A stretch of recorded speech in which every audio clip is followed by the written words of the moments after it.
စက်တက်လက်အောက်ခံကာကွယ်ရေးဝန်ကြီးဗိုလ်ချုပ်ကြီးဦးထွန်းအောင်၏ရန်ကုန်မြို့ကမာရွာမြို့နယ်ရှိနေအိမ်တို့ပါစေချင်းကိုက်ပုံတစ်လုံးပို့ဆောင်ခဲ့ရပြီးနောက်စက်တက်ကပုံရှင်းလက်ရေးရင်တီစီလက်စီဖြက်လမ်းပိတ်ဆက်ဆေးကပုံကိုအသက်မဲ့ပြုလုပ်ခဲ့ကြောင်းစက်ရေးတရင်ရမြက်ထမှသိရှိရပါတယ်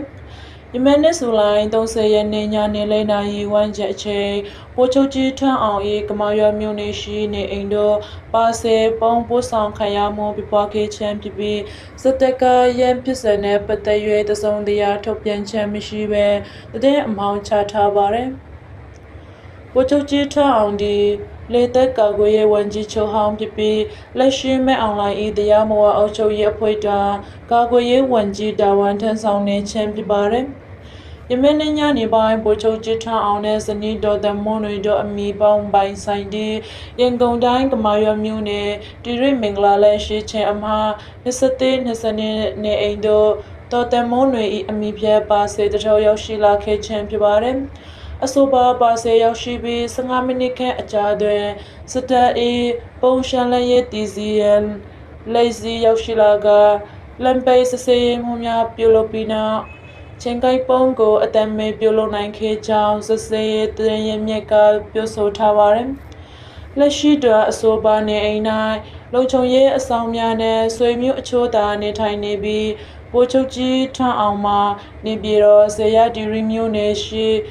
စယုံချုပ်အနီးတည်တန်းဇက်ပိုစုံအစမြင့်အိမ်ယာ၌အဓိကနေထိုင်နေခြင်းဖြစ်ပါတယ်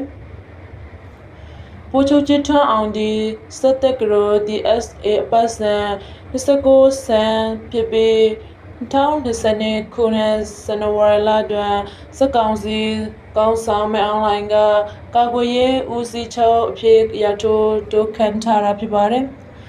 ၎င်းဒီကာကွယ်ရေးဦးစီးချုပ်အဖြစ်တာဝန်ထမ်းဆောင်ခဲ့သည့်2022ခုနှစ်မှ2024ခုနှစ်အတွင်းမြန်မာနိုင်ငံ၌ဖြစ်ပွားခဲ့သောလေကြောင်းတိုက်ခိုက်မှုများအနက်တည်ဆုံမှုနှင့်ထိခိုက်ဒဏ်ရာရမှုအများဆုံးဖြစ်ခဲ့သည့်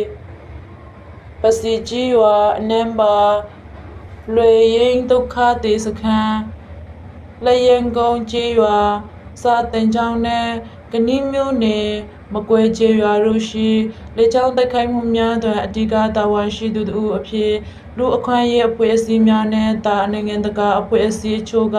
ထုတ်ပြန်ပြောဆိုထားပါတယ်။လက်ရှိအချိန်ထိစက်ကောင်စီဘက်ကအဆိုပါစေပုံဖြစ်စဉ်နဲ့ပတ်သက်၍တရားဝင်သတင်းထုတ်ပြန်ခြင်းမရှိသေးဘဲသတင်းအမှောင်ချထားပါတယ်။